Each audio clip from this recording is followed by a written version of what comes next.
What's going on?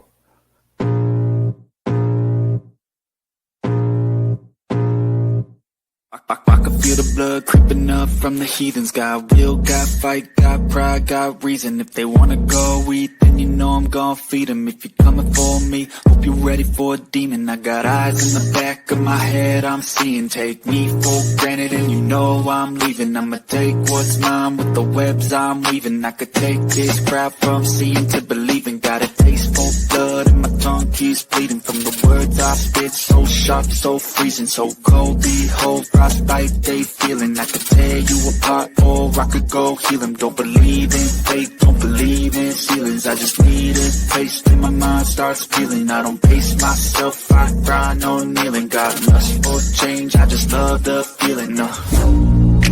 I ain't gonna give up. Got too little time, I'ma live up.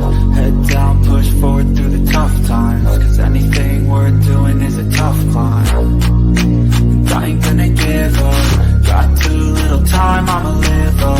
Head down, push forward through the tough times. Cause anything worth doing is a tough cause climb. I'ma live life for the fight, yeah, I'm here to get it. I got drive, got sight, always have a vision. I go by at night, I be in my feelings. I'ma be fine, need time, and I'll soon be winning. I live life for the fight, yeah, I'm here to get it. I got drive, got sight, always have a vision. I go by at night, I be in my feelings. I'ma be fine, need time, and I'll soon be winning. I can feel the blood creeping up from the heathens. Got will, got fight, got pride, got reason. If they wanna go eat, then you know I'm gon' feed them. If you're coming for me, hope you're ready for a demon. I can feel the blood creeping up from the heathens. Got will, got fight, got pride, got reason. If you wanna go eat, then you know I'm gon' feed them. If you're coming for me, hope you're ready for a demon.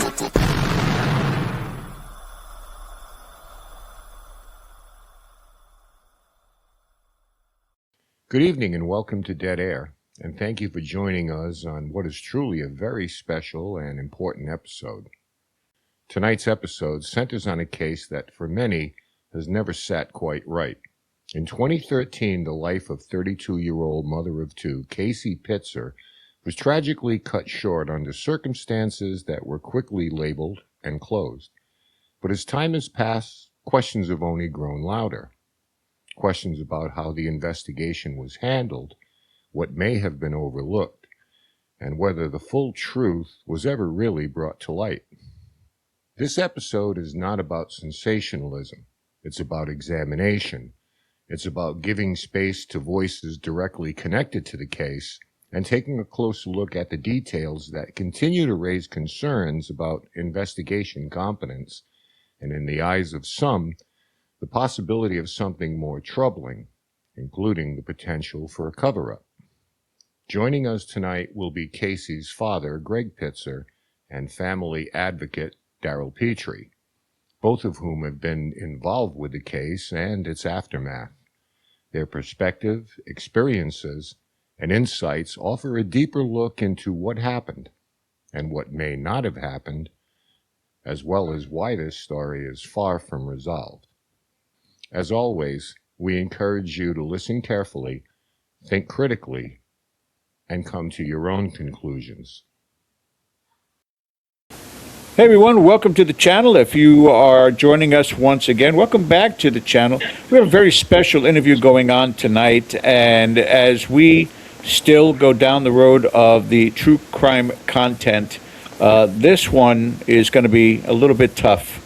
You're going to be a little bit frustrated, you're going to be a little bit angry, and that's what we want. Not only Ken and myself, but our guests here on screen as well. Joining us tonight, ladies and gentlemen, we have the advocate for the Pitzer family with us, Darrell, and Casey Pitzer father, Greg. Thank you, gentlemen, for joining us tonight. We really appreciate it. And this is a big story, and we really appreciate you joining us here on Dead Air to talk about this. Now, as we said prior to airing, that I'm going to turn it over to Ken first, and when we come back in a little while, I've got a couple of questions for myself. But Ken, go ahead and take it away. I appreciate that, George. Thank you. Welcome again, gentlemen. Before we get into the case itself, what is important here is, why don't you tell us who Casey Pitzer is. Tell us about this young mother of two, what she meant to you, to the community, and the kind of person that she was. She was a very good child. As growing up, she never cried. She was just perfect. She was a beautiful young girl. She had 2 kids she was raising by herself. She had a good job working for the state, and she was just taking care of herself and trying to go out and have some fun. And she was responsible. She didn't never got in trouble. Didn't have a record. Nothing. Mm-hmm. Yeah, responsible. Okay, so can you help us understand the last confirmed verifiable moment of Casey's movements after a St. Patrick's Day celebration in 2013? Well, I know that her last whereabouts are caught on camera, and one of the most concerning things is the fact that Greg wasn't even able to obtain the video of his daughter last seen alive for over a decade, and it took a long fight for him. Then finally they released it, and then the video unveiled that there was an incident caught on the patio where, the whole entire narrative was that Casey was some aggressive person and was so drunk and stumbling and walking funny. I heard crab walking, I heard zigzagging. I mean, there was all these different terms they used to describe how funny she walked. But the fact is, you can see her on camera dancing for like 20 minutes or so. They said she was puking in the bathroom. We timed it at between 2 minutes. She goes and takes a bathroom break and comes out. She's not seen on camera drinking anything. She goes out on the patio, and they acted like they had to drag her out of this building. Like people had to escort her out. The fact is, it looks like a bouncer comes out and there's some type of physical altercation. Like he comes out straight for her, and it's almost like her arms go flying back and you'd be caught like up in the air, like she's trying to catch her balance.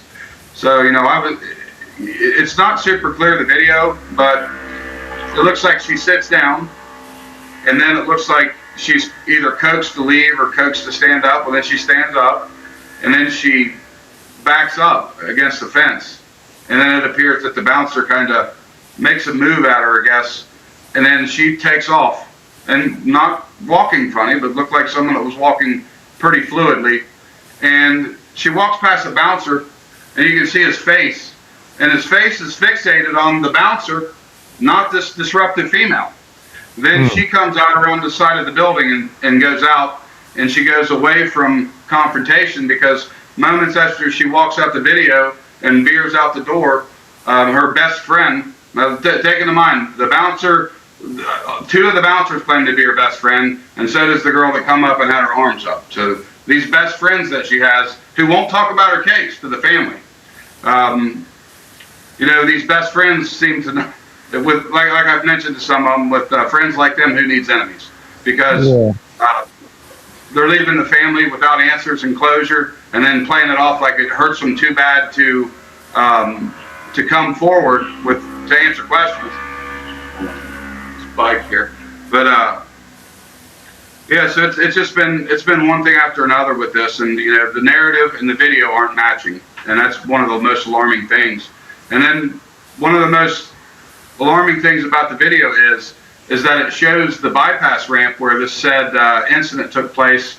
Supposedly she almost got hit by a car, and we can see the cars in the parking lot. One pulls around, and then they go and they meet over at Walmart. We can see that on tape. Then they leave there and they make a right. One makes a right, one makes a left. And so they make a right towards this bypass, so supposedly pick her up and then go up this bypass. And then it's said that a vehicle almost strikes her at the highway. Like this bang bang type scenario happened on this bypass. But you can see the lights on the cars going up the ramp in this video. I don't see any brake lights that I think would have illuminated it would have illuminated the whole area if you would have seen brake lights, somebody slamming the brake lights on.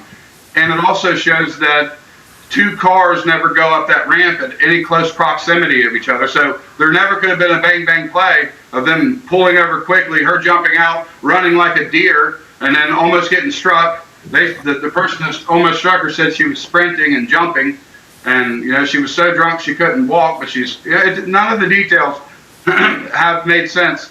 And now that we have the video, we can prove with certainty that what they claimed happened and her condition is not truthful. The only coroner's report on the whole situation says that she had 16 shots and 8 beers, and she weighed 118 pounds. She weighed 100 pounds. But I think the coroner's report had her at 118 pounds. So, but so it's been a false narrative from the start. We can prove that with the video we have now. So, kind of going through this, in your opinion, this altercation she had with a friend, which, they're kind of in the background if you watch the video. Do you think, first of all, 2 questions.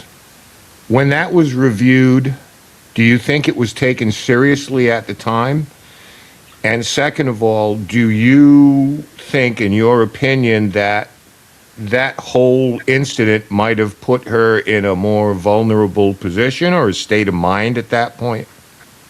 Well, I think I'll answer that question first. I think for certain, because she just got off the phone with her boyfriend when she was inside. We can see her like inside at the DJ booth, and one of the bouncers is like got his hands all over her. I don't know if it's the bouncer that come out and had the physical altercation, but it looked like he was very handsy with her. She's calling her ex-boyfriend that she's reconciling with to come pick her up. She goes out and sits on the patio, and it's almost like she was forced to leave. And that's what the families believe in now, because it seemed like it may have been against her will. And it almost, I think, the argument is, was she assaulted twice before she left that bar? Right. Yeah. I mean, at what point was she treated as a missing person? At what point was she reported to be like, Casey hasn't come home? We're kind of worried about her. And what was the timeline on that? Did it affect? I want to say it was like 1:30 when Eric was like trying to find that boyfriend was coming to look for her, because that boyfriend came to pick her up and she wasn't there. So he's trying to find her, and so he's going and looking for her. And then, I think it was maybe some point after, maybe an hour or two after she left the bar was last seen, that he called the police. Mm-hmm. And then the family, I think at 6 a.m. is when you were alerted. Right. So it would have been, 5 hours later, the family was alerted, and sometime between then and the period where she left is when he called. Okay. Now, at some point, 2 guys say they picked her up. She was just kind of walking. They picked her up, got in their car, and rather than taking the 9-minute ride, which was to her house, they took a longer route. At some point, they said they're doing about 50 miles an hour. She jumped out of the car. And they couldn't understand why they chased after her and so forth. Given that reported speed, what did investigators say, or what do you believe? Did she do it voluntarily, or do you think she may have been under some kind of duress and she just needed to get out of there somehow? And, whether the car, if you're going 50 miles an hour, I mean, are there injuries that were discovered that are kind of along the lines of somebody jumping out of their car at 50 miles an hour? Well, I think, the way they said it, the one suspect says he opened the car and he could hear like the air in the car. Then the other suspect said that he put his arm out the window to keep the back door from being opened. But you can see on camera that window was up. Well, so they didn't even go up. And that's the thing. The camera proves that the whole narrative that they're saying is false. Well, the camera proves that there was another alternative story. So you really can't really believe anything that's said in the reports, because the camera shows the opposite of what they claim. She was so drunk, but the video shows she wasn't. She was dancing fine. She wasn't drinking anything. It looked like she was waiting on her boyfriend. She was on the phone with her boyfriend, and it shows that ramp, and it shows the suspects did not. The story they claim happened did not happen. Did not happen. And the video, I believe, conclusively proves that. So essentially, these 2 guys were the last people to see her alive. So Correct. it leads to a question then. So we'll get into a polygraph test and some other things in a second here. But the puzzling thing for me is, I'm sure it is for you, Greg, and for you, Darrell, is these were the last people to see her alive. They gave their story. Tell us about a little bit about the idea that neither of these guys or the car was checked for DNA evidence that you're aware of.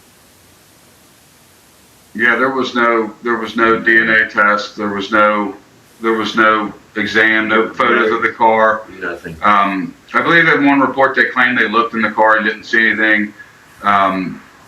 No photos of the suspect's hands or anything. No DNA taken from the suspects to compare any of the corner swabs with.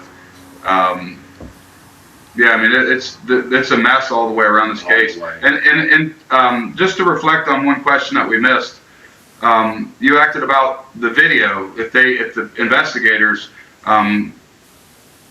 took that video serious, and I'm going to say yes, because in the report, one of the detectives, Scott Baker, describes the Walmart video, and he says that car does not go up that ramp. It says they do not turn on that bypass, and that video is seen coming back and forth in the Walmart parking lot, doing U-turns, almost hit another car. We've actually had several witnesses that can be seen on like the camera and at the bar that have come forward to us. We've had rape victims that have claimed the same suspect and detective have fabricated cases then, and we have evidence. We have hardcore evidence that proves that their involvement. So we're confident in our allegations because we have the evidence that backs it. It's just we can't find a prosecutor to move any of these cases forward.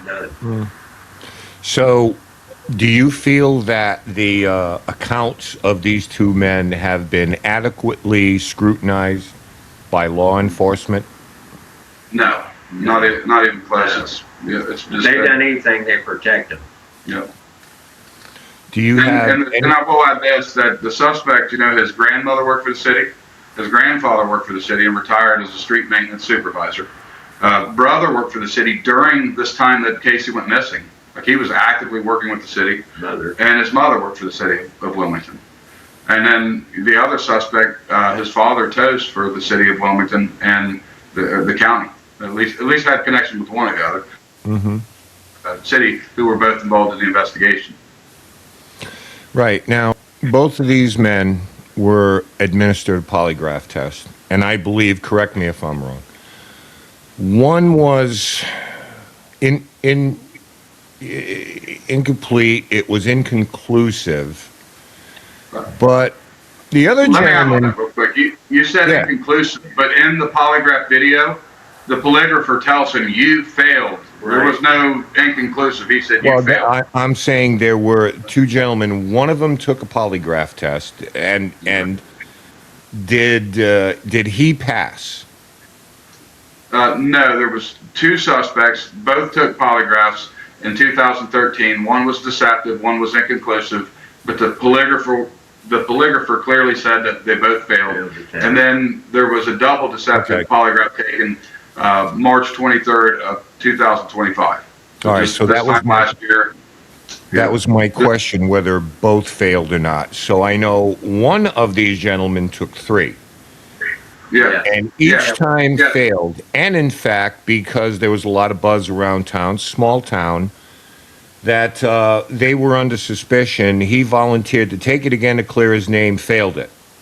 Asked for it one more time and failed it again. Yeah, so, he even asked questions. What was the role in this? I understand polygraph may not be admissible in court, whatever the case, but how did they shape this investigation? Did anybody from law enforcement at least say something shady here? No, there wasn't a single question. Like the Clinton County Sheriff's Office intervened into the investigation on March 20th, 2013. And at that point, that was the last failed polygraph was on that same date, and not a single question was asked to the suspects. No. When the Sheriff's Office got involved, the whole case got shut down. And yeah, I mean, they should have been questioned. And then even after this second failed polygraph test 10 years later or 12 years later, there's not been a question asked, and we were told by the prosecutor Got him on tape. that in fact that this is admissible in court because he signed a waiver on it, and he also said that everything before and after the polygraph test on the first one was admissible. So he's just saying that just the test results aren't admissible. And then the prosecutor, what's wild about the prosecutor is he said that he would expect further investigation upon failed polygraph tests. But the problem with this prosecutor is he was the law director back in 2013 when the city law director when Casey's body went missing. He was the law director. And then he took over as public safety director of the city of Wilmington. So and then now he's the county prosecutor. He's held this case that there's only been one person hold the case since 2013. He refuses to let it go. Right. And he's already disqualified himself, and then he just re-entered the case last month. How does a disqualified prosecutor re-enter a case?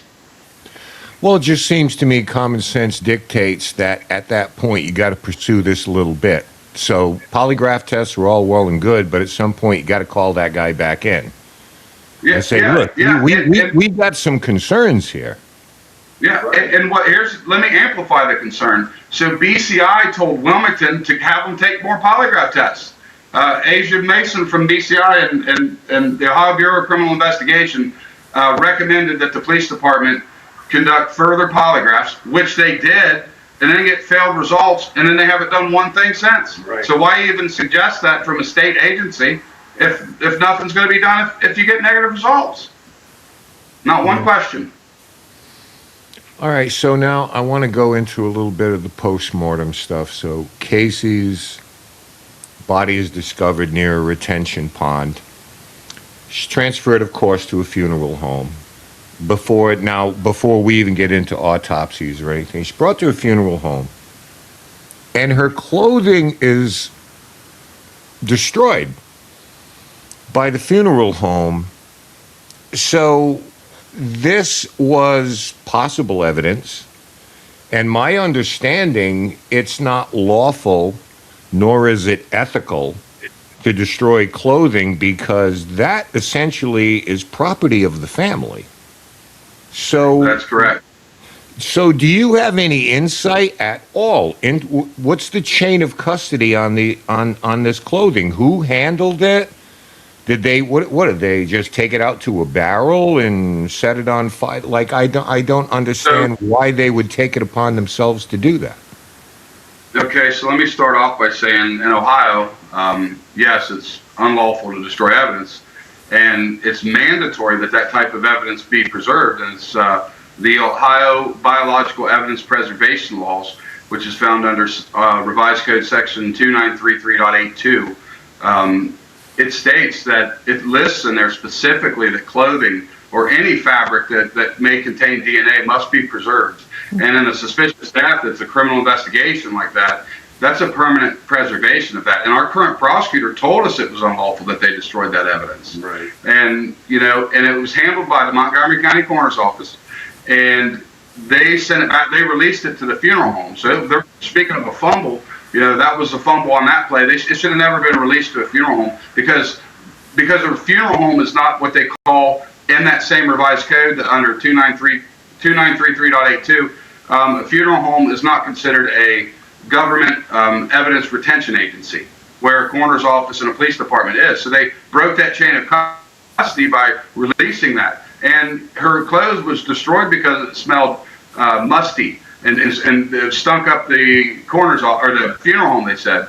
But the fact is, the coroner's policy says that evidence must be sealed and preserved in airtight bags. So the only way it would have ever stunk would have been because it was tampered with. Yeah, tampered with.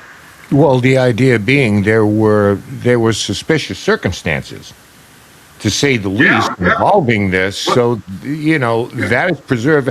Greg, what did when you requested this, what exactly did they tell you? I mean, we know we destroyed it, but what did they say to you when you made this request? That they don't have it. just like they say everything, they've always got an excuse for something that, we didn't ever found out about the rape kit till we went to court. And that was what, 5 years ago? Yeah, well, I think you were told it was burned at first. Yeah, they told me when I called looking for it, because between the coroner's office and the county coroner and the funeral home, they had me going back and forth. Finally, the funeral home told me that they burned them because they smell bad. But then it's discarded. Then it was, hey, you're wrong. It was thrown away. So now it's all changed.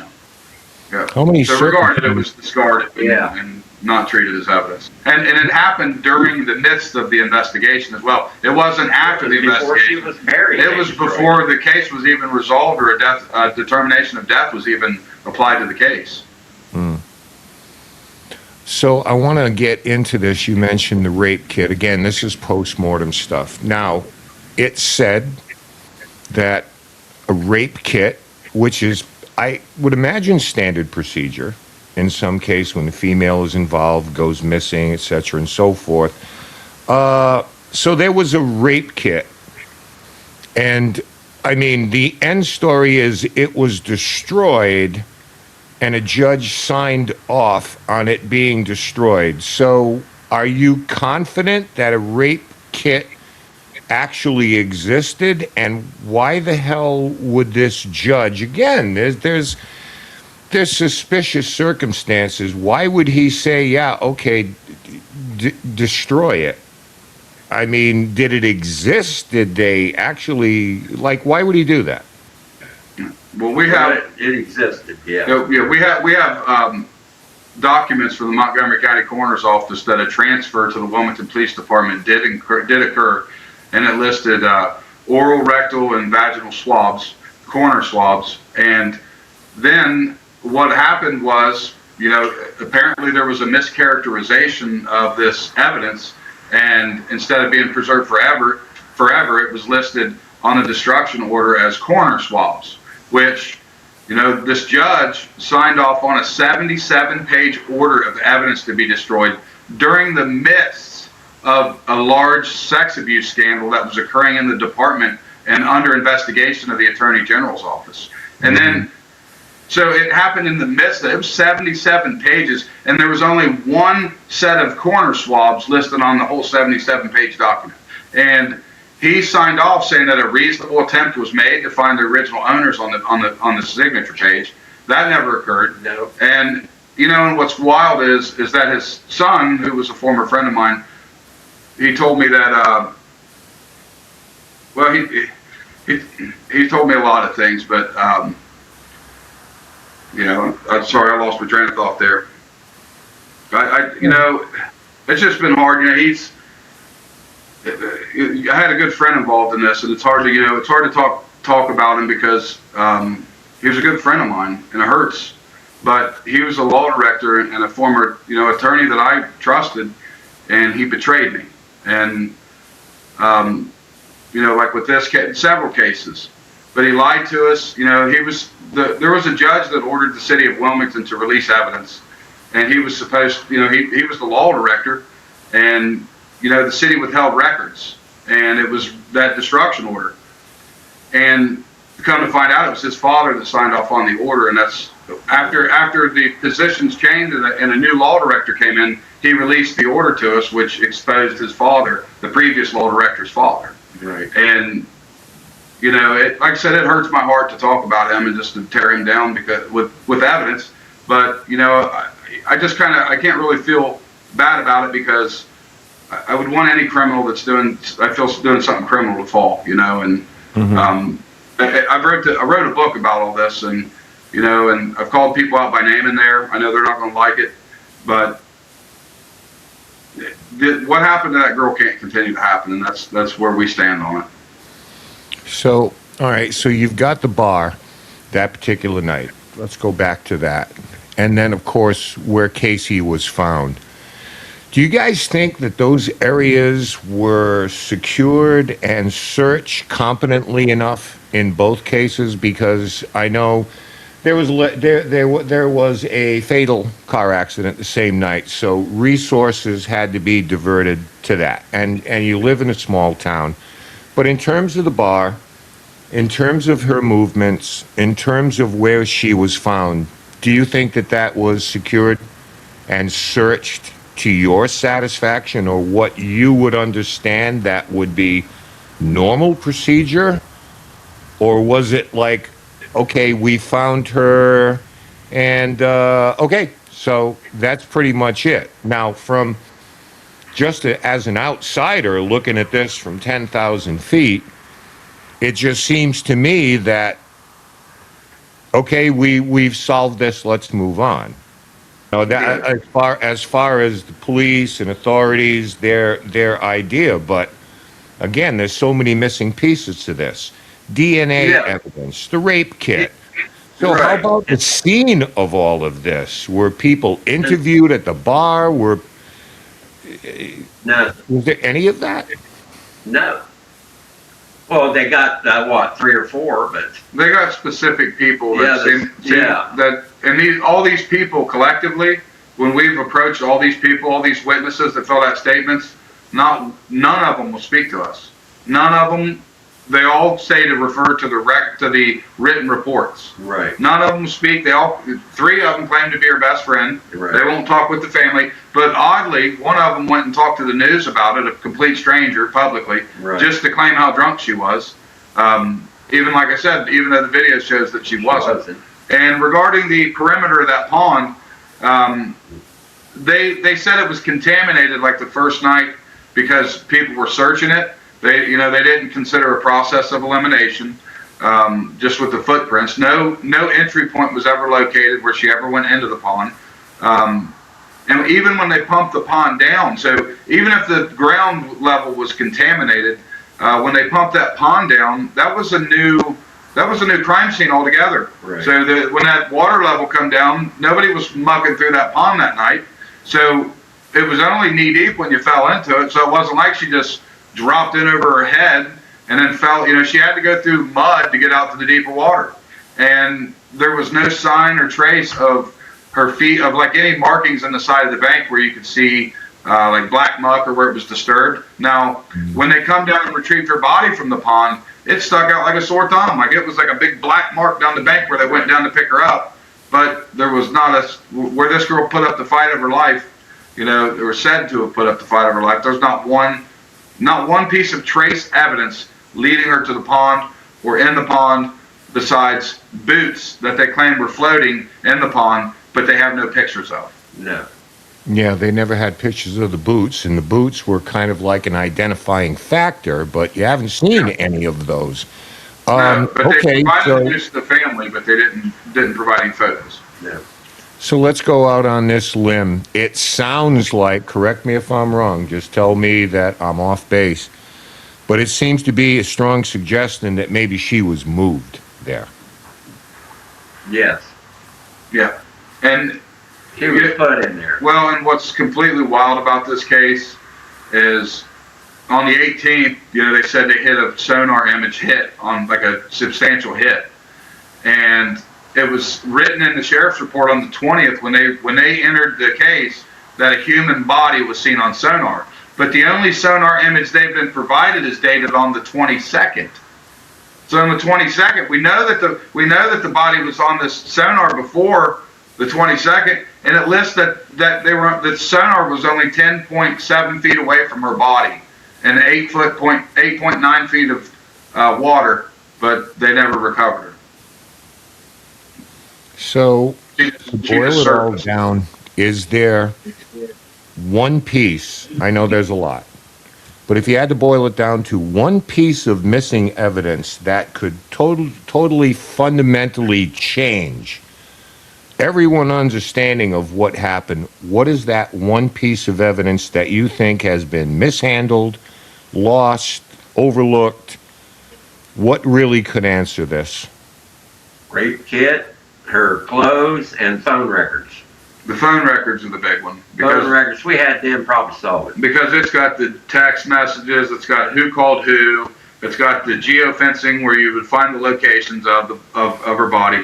And what is completely crazy is that the Clinton County investigators just performed a huge investigation just a couple years ago to bust this guy and a deer. There was like this trophy buck that was poached in Clinton County, and they used the suspect's phone records to track their GPS locations to solve the case. So they used the same technology in a case to solve a dead deer, but not a deceased mother of two.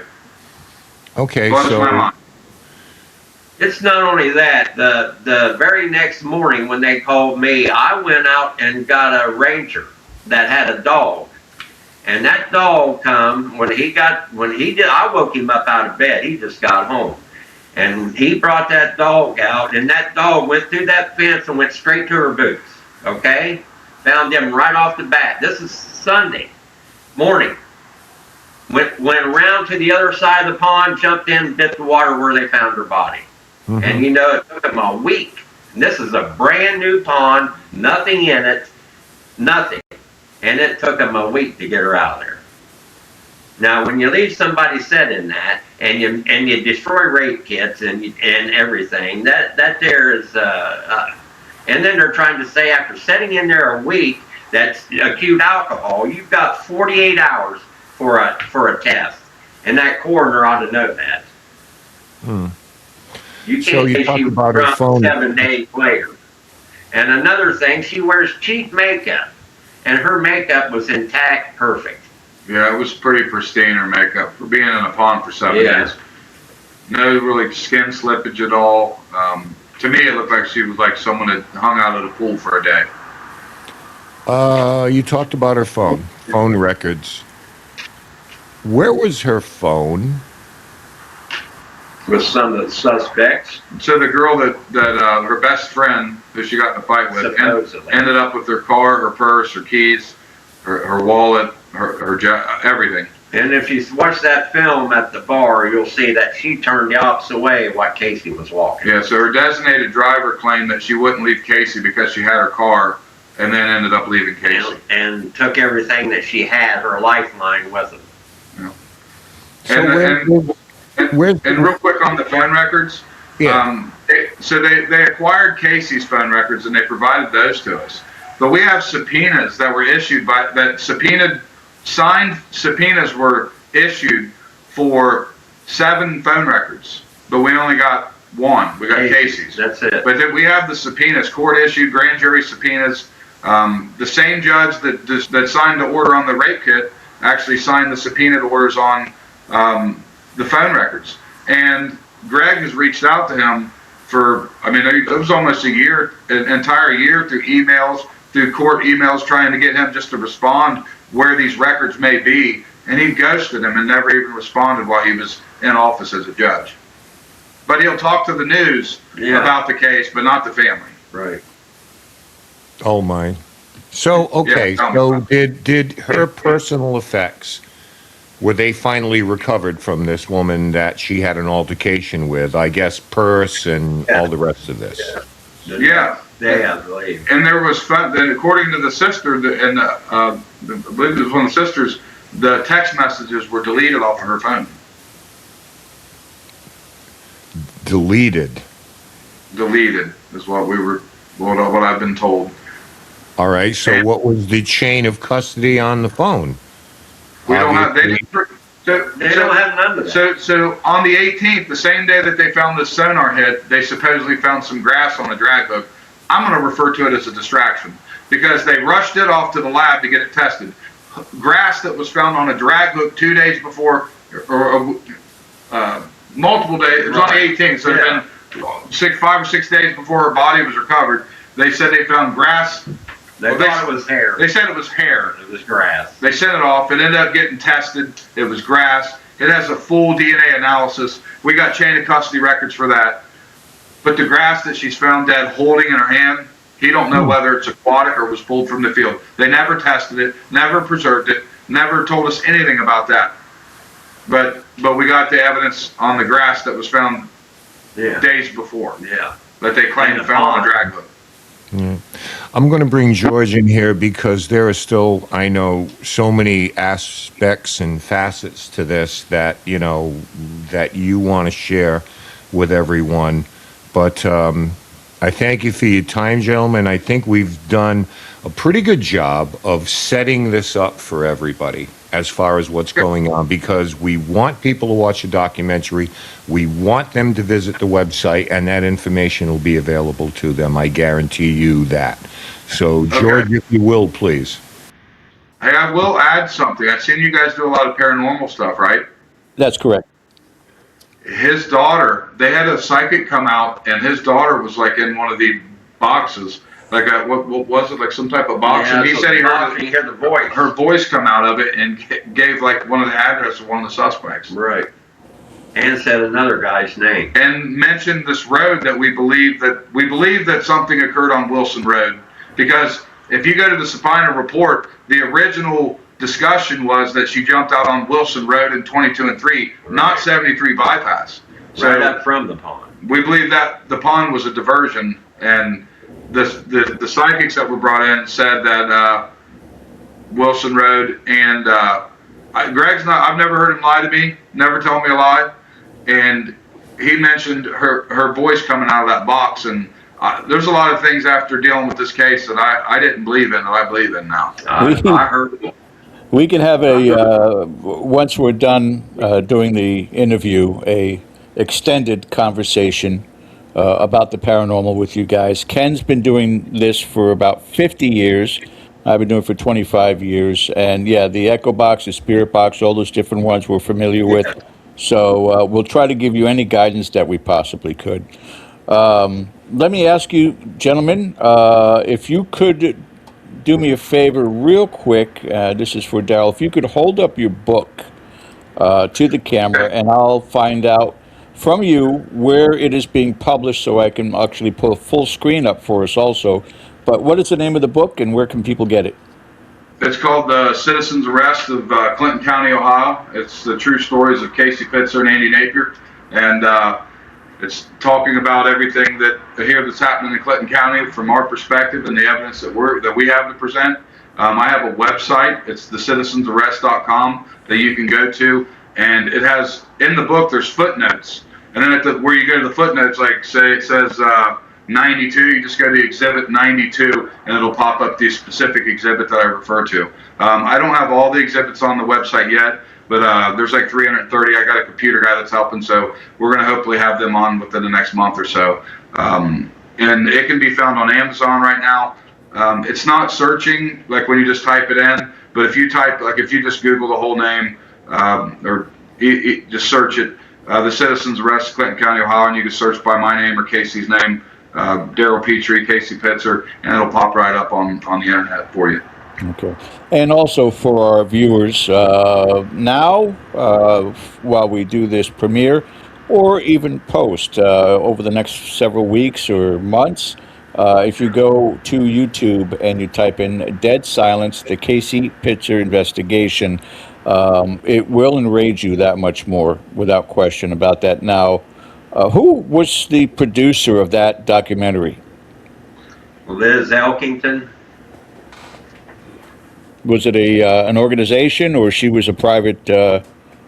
Sinclair Incorporated, and Liz Elkington. She's from England, and she was from. I think her career took off at the BBC, and she did a spectacular job on it. I think she had to, being an unadjudicated case, she had to be real kind of careful about the way she put things. And I think she did a great job of building it. And I agree. we think she did a wonderful job for us. And so did Dave Winter. Right. Dave Winter did a good job for us. Yeah. And, then there was a woman by the name of Courtney King come in, and she really kind of ripped the Band-Aid off of this deal.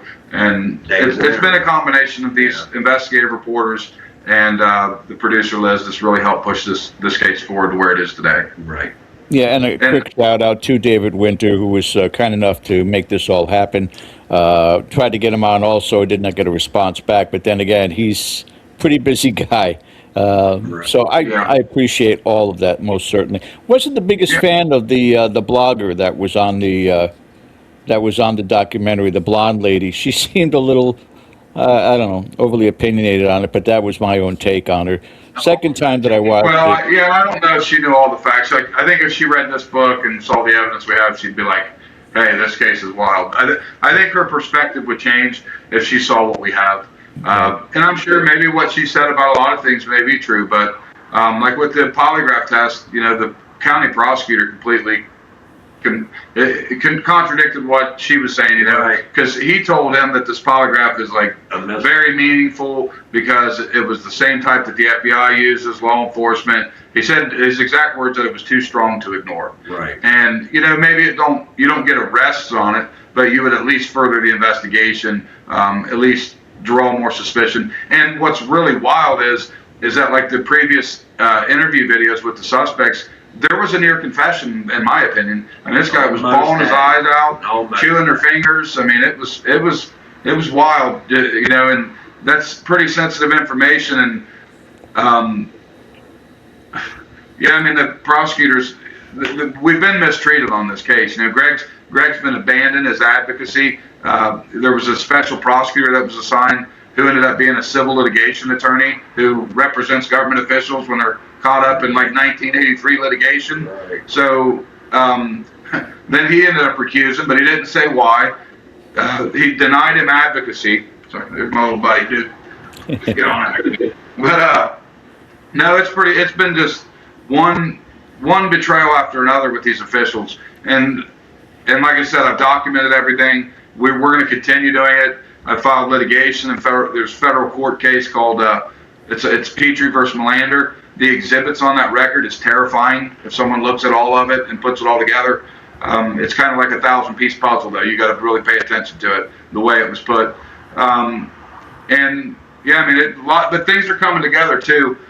We have one of the biggest leads that we got off of that documentary, and I just want to mention this to you, is that there's another family in Fayette County that an 8-year-old, and I'd ask you to reach out to this guy.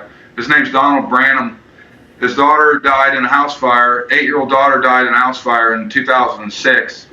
And the same coroner's office, the same investigator, the same doctor that did the autopsy, did the same thing in her case. There was a rape kit that was taken, but it wasn't destroyed, but it wasn't tested for 6 years.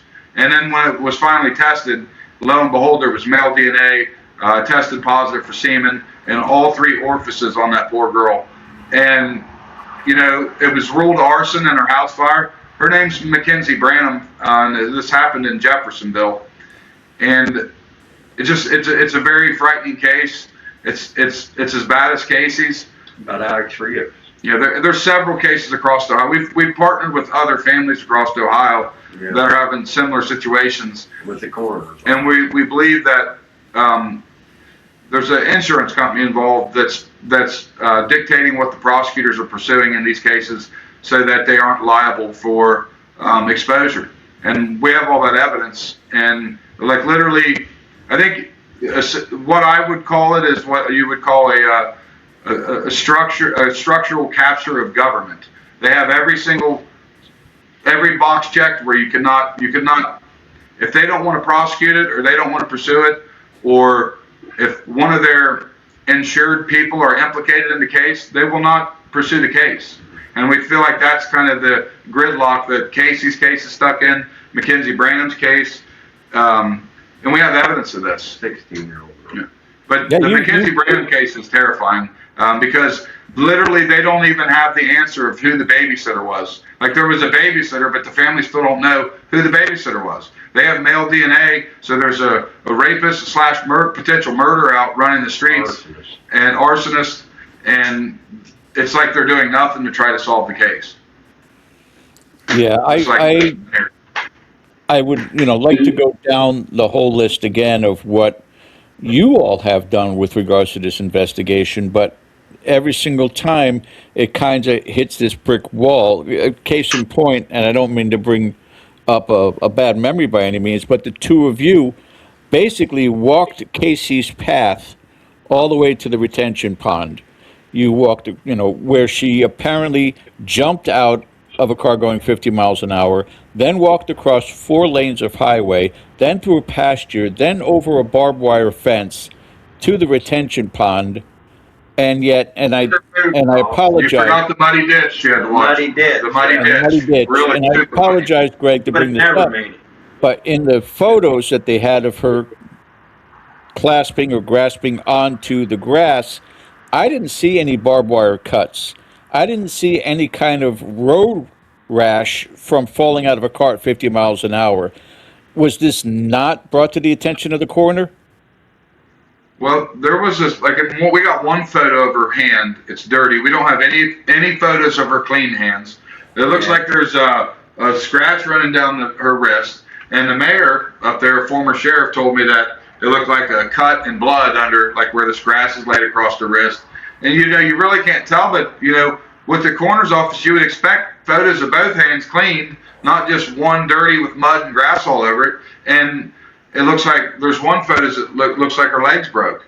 There's a big mark around her neck. Now in the documentary, they didn't really show that neck mark that well, but if you look at the commentary video podcast with Ann Emerson, you can see, she zooms in on it, you can see that mark in depth. And so the only photos he received from the coroner's office was with her neck was crimped down so tight that you couldn't see the mark. And in the autopsy report, it listed her neck as unremarkable, is what it said, when there was clearly some type of mark that needed to be clinically defined and identified for the family, but it never was. Yeah, the ligature marks could have something to do with the drowning in the retention pond, that whether they were clasping onto the necklace and that's what caused it, or hand itself holding her down, and it was just kind of dismissed. And as far as the pictures from what you received, I think it was 5 pictures, and a typical autopsy will be 30, 40 photographs. Did you ever obtain that, or have they never given that to you? Yeah, he retained probably 30 or 40 photos eventually. Now, originally when he sent it, he got 4 or 5 blacked out photos. But then after much pressure, we ended up getting a release. He got probably 40 photos. But in the photos, there's just so many things missing still. Like I said, there's no picture. There's not one picture of her right hand or her left hand. Her left hand. No picture of her open eyes. And like the injury on her wrist, we can see there's a scratch there, but it's never singled out and identified. It's got the grass laid over it. So we see that there was injuries on her body that was not addressed. It was incomplete. We expected that mark to be addressed, because if you look at the sonar image, in the sonar image, the investigators wrote on the image, milk crate and rope, right on it. You can see, right? It looks like a rope swinging right to her head. Right. Like, and then there's a milk crate right there. Now, and then if it was I've heard, it was a dive marker. Well, if it was a dive marker and they marked it on the 22nd, how come it took 2 days to pour her body out of the water if they were 10 feet away from her? Right. So, nothing matches up or makes sense in this case. No. And I know, Greg, and I applaud you for saying this, but your statement in the documentary was, they're going down as long as I'm alive. And I want to know where you are at as far as that. Now, I know you had a small victory, Darrell, when you sued the town hall because they arrested you for free speech and trying to talk to them. And so you were awarded some money on this, but with this kind of and level of incompetency, let's be realistic about what you were saying earlier with them protecting themselves and each other. But from a monetary standpoint, forget about the judicial, but penalty-wise, that's where a small town, a small government might worry about losing millions and millions and millions and millions and millions of dollars to a lawsuit. And so they are doing everything they can to cover this up. How can you escalate this? This is a question for either of you. And that's one of the reasons why we wanted to do this interview, because we'll tell, and we have followers all over the world, we'll tell all of them right now on air to get the word out, reshare this over and over again, reshare the documentary on YouTube over and over again, just if it happens to fall on the correct ears, the right ears. But taking it out of state, taking it federal, things of that sort, are there ambitions to do that, or have they kind of locked you in? Yes, so we were promised by the prosecutor that a federal investigation or the request for a federal investigation would be conducted. And I have the audio that I can forward where he gives such a powerful speech to us as an advocate. And then he ghosts us. He completely just sandbagged us. He pulled the bait and switch. Right. Instead of getting us the FBI and the Warren County Sheriff's Office that he promised us on the record, both audio recorded and written, he gave us a civil litigation firm who aren't even special prosecutors. Right. Then he excluded us from the case. So when we went to file objections and say, hey, this isn't what the agreement was, Marcy's law rights, we were trying to invoke them. We were denied by the judge. We were denied by the Supreme Court. They said, you're not a party to your own case.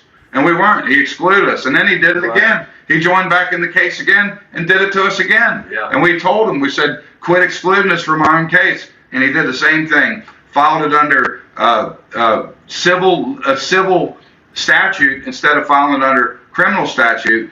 And, it's just, like I said, it's the same guy been holding the case since 2013. And he promised the FBI would be involved. I've had the FBI agent come to my house from Cincinnati. His name's Nathan Holbrook at the FBI house, left a business card. I've sent him, I have to estimate around 2,000 emails probably, well over 1,000 anyway. And it's contained Google Drive links of evidence. I've shared everything with them. I mean, there's no doubt that they have everything to take them out, but it's like, where are they at? What are they doing? What are they doing? And, at least to investigate it, We've had two mayors that told me that they would call the FBI, and then they backed out. Two mayors and then two police chiefs did I'm going to call it a half-hearted request, because they put the burden of the request on the family, saying, well, we stand behind the police department, but the family thinks this.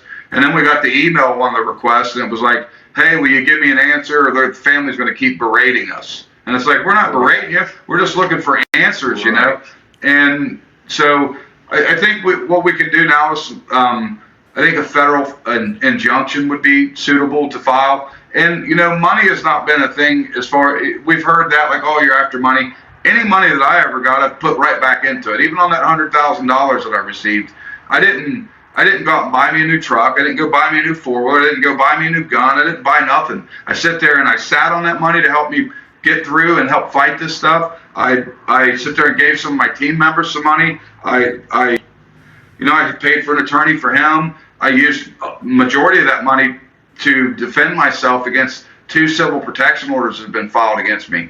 It cost me a fortune. I racked up debt and had to pay some of that off. I mean, people are like, oh, you made $100,000. No, I didn't even want to settle the case. I wanted to take it to trial, and it's like, but when your attorney threatens to give up on you, if you don't take the settlement, what do?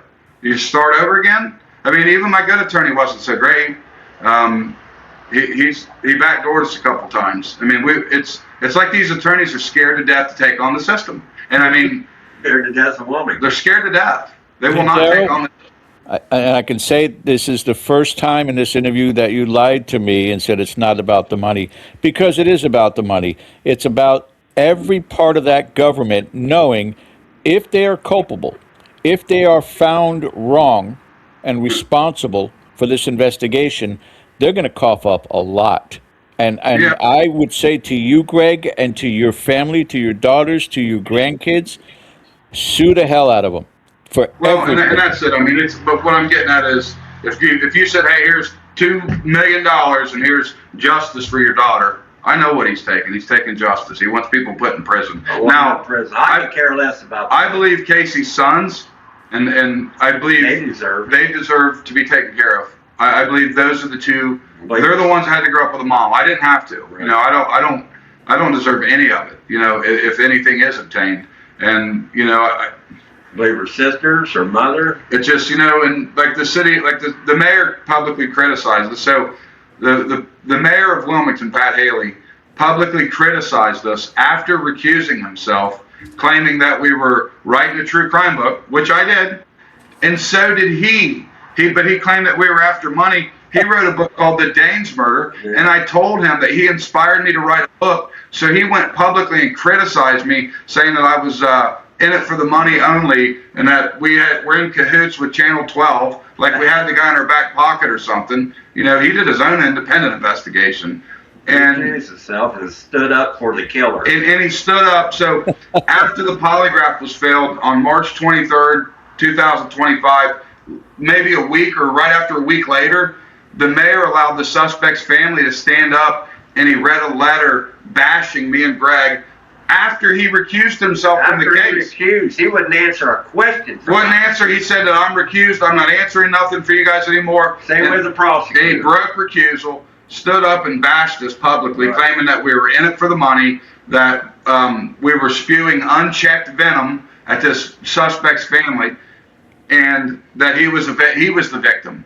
This happened just like a week or so after the failed polygraph. I mean, which is like we get knifed in the back over and over. Now Haley told us at the beginning of his tenure as mayor, he told us that he would somebody needs to look at this. Get a large, strong department, one that handles homicides every day, to look at the case. And he said it never hurts to take a second look. We got numerous audio recordings of him, you know, saying that he's going to advocate for us. Had us go to his city law director and his prosecutor. They both were like, hey, you're entitled to Marcy's Law. You're going to get a new investigation. They're going to turn every page. You're going to get a neutral investigation. We want to address every one of your concerns. Haley told us if he got the green light from his prosecutor and law director, the case would move forward. We got the green light, and then the mayor gave us a red light. Right. Then he claimed that he tried to reach out to agencies, and they wouldn't take the case, so he didn't know what to do, and he gave up. Right. And he was a former sheriff, two-term elected county sheriff, and claims he couldn't find an investigation on this case. And he also says now that it was they followed protocol and policy in the case, and that it was a thorough investigation. No, it wasn't. I'm flabbergasted by what you all have had to go through on this. You know, there's a lot of these crime stories that I research, and on certain occasions, and I wish this for both of you as well, that there is somebody who winds up being put in the proper position who has a good moral compass, who understands that what you are going through is justifiable and needs answers, even if those answers are not the ones you're looking for at the end. If with the correct amount of research, mind you, yes, there was a lot of evidence lost, but if they go through it vigorously and diligently and discover there's no, you know, we're at an end here with an impasse, there's nothing else we can find, at least you can feel that justice has been done. But to me, it's not about the first crime, which is the tragedy of losing your daughter, but the second crime of what this city has done to you and your family. And I still want to see that come to justice, and I hope that that certainly happens for you and your family. And Ken, if you want to come back on with us here as well, in case you have some finishing questions. But I don't want you guys to go anywhere once we close off air here. There's a lot more that I want to talk to you guys about. But Ken? Yeah, I think right now, and there is a petition, if I'm not mistaken, that's been signed to reopen this case. And what do you have right now, guys? At 4,300 or 3,400 at last count signatures? I think it's 4,500. Over 45. It might be over 4,600 by now.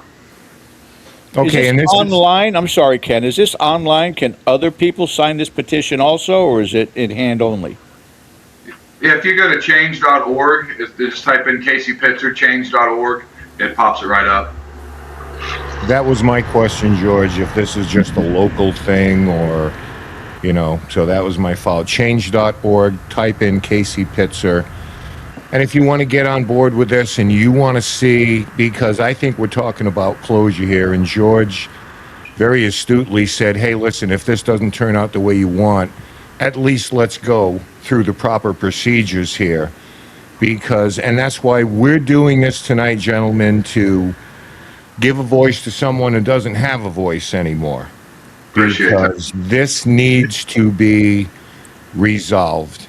And if this is a case of trying to deflect away from culpability or responsibility, That's not going to sit well. I know it doesn't sit well with Greg, and I know it doesn't sit well with you, Darrell, because, until and when and if that time comes, I know that you're going to dig in here. Yeah, and it's guys like you that reach out to us and do these podcasts. So if there's other podcasters out there that want to have an interview and want to do this, we know that each podcaster has the following, and getting the word out, because what we're trying to do, we want that one good attorney that's going to help him pursue this justice, because there's things that I can't get. The girl that has her arms thrown up in the air, they've admitted that there's interview video of that they're holding for over a year now. Right. And this came after the judge ordered them to release the records. Right. They're still withholding them. And we believe there's a lot more evidence that exists in the case that they just will not release. We know they got the phone records. The prosecutor's office admitted to us on recording, in writing, that all records related to Casey Pitzer are missing that are prior to 2021. Her death was in 2013. Right. They did grand jury subpoenas. We have more records than they have. How is that possible? Incredible. I want to push forth with this. I know Ken does also, and get as much exposure out there. And as I said, don't hang up. We're going to go ahead and end the show, but I want to talk to you guys a little bit more about a few things. But I want to thank both of you for taking the time. Thank you, Darrell. Thank you, Greg. Our thoughts and prayers to your family. And, we actually, if anything progresses, we'd love to have you back, talk about it with us some more. Absolutely. We're not done here as far as I'm concerned, because in hearing this case, this is something that appealed to anybody who's got a heart, who's got any integrity. You can call it old school if you want. I don't care. I don't apologize for it, but I just want to see the right thing done, because at the end of that documentary, I saw two kids who were like all grown up now and going through pictures, and I hope they're doing okay. I know it's hard, and geez, my heart just goes out to everybody. Your entire family, Greg. I wish you the best of luck, Darrell. Damn, let's see if, in some small way, that this just makes a little bit of a dent in it. Yeah, we appreciate it. Appreciate any help we can get. I do want to mention one thing. Like when you see us go through the fence on video. Yeah. Now, I've seen some people say, well, how did she get over the fence? She went through just like you guys did. That fence was only open now because they cut it for the investigation. Right. That fence was a brand new fence. There was no gap. You could not have walked through it like me and him did in the documentary. That was where the police cut the fence, rolled it back, and then rolled it back and did kind of half of the job of putting it back up. You mean they didn't hurdle over it like they think Casey did? Well, Casey's 5 foot tall, and I measured that fence back then. It was 5 foot tall. Well, she also had 100 drinks that night, right? No, they said she had 16 shots of beer. Quarter secretary said that and then resigned about a week later. Yeah, and that's the other part too. The clothes that were on her body, on herself, that were destroyed. If there were any rips or tears from the barbed wire, that would have helped with the case too. And DNA evidence. Yeah, across the board. Unbelievable. Right. Got over jewelry and her boots, but not her clothes. Well, and the thing is with the boots, in the report it said that there was photos of the boots. Like it lists photos in the boots. Like they took photos of them, but they're not. We've never been provided that those boots seen on scene. And that's the only trace evidence on the entire case linking her to that pond. And there's no pictures of any of the trace. No entry point. No struggle point. No boots. No nothing. Well, I'll tell you what, and this is just a personal observation, and I don't know my ass from a hole in the ground sometimes, but it would seem to me if you had that clothing to begin with, we'd be having a very different conversation right now. Oh, yeah. I know there's a lot that happened from that, but let's start right at the beginning. Upon the discovery, if that clothing was available, you have custody of it, Greg.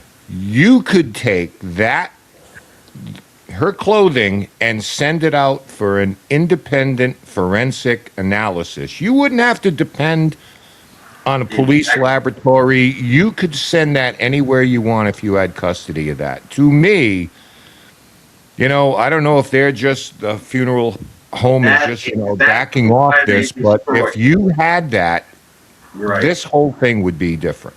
Exactly. That's exactly why they destroyed it. Well, and I mean, Greg's mentioned the possibility of having her exhumed. Now, they did an exemption in that little girl's case in Fayette County, and, the results come back, I guess, positive for the semen as well, and so the DNA samples in that case blew the case open.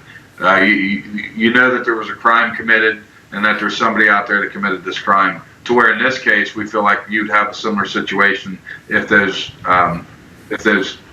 evidence was still available. I think she was choked to death, so if you get her out of the ground and that bone's broke, then you know.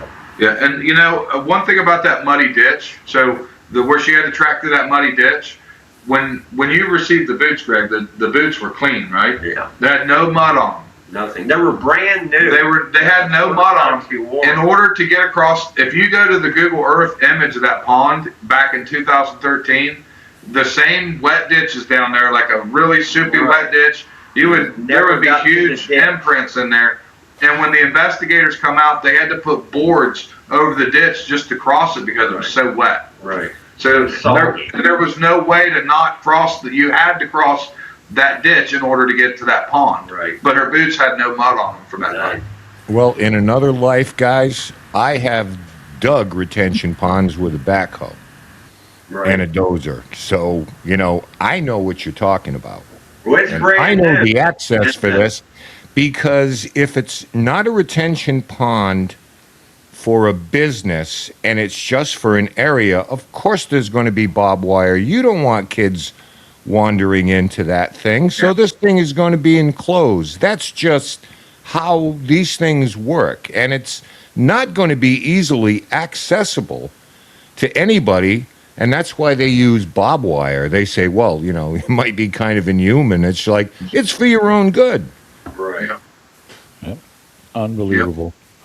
Gentlemen, thank you so much. Everybody's watching live and post, please share this story, share the YouTube story as often and as many times as you possibly can, because it's an important story, and I hope and pray that we can get some answers for this family. But that does it for our interview. As I said, Greg, Darrell, stay right there. Thank you guys for watching tonight. We appreciate it as always. Viewers. Thank you very much on behalf of the viewers. But we'll see you guys in Town Hall tomorrow night. Until then, take care of yourselves. You've been watching Dead Air Live on the Dead Air Full Spectrum channel. Have a great night. Have a good one. Thanks. Thank you. I see her rolling up, Uber black Cadillac, high heel boots and a sexy body full of tats. Baby's bad, oh baby's hella bad. After her there ain't no coming back. Wanna take a run at that. I think she's feeling me, turn it up a few degrees. My imagination of her body gets the best of me. Oh gosh, she's such a tease, big lips,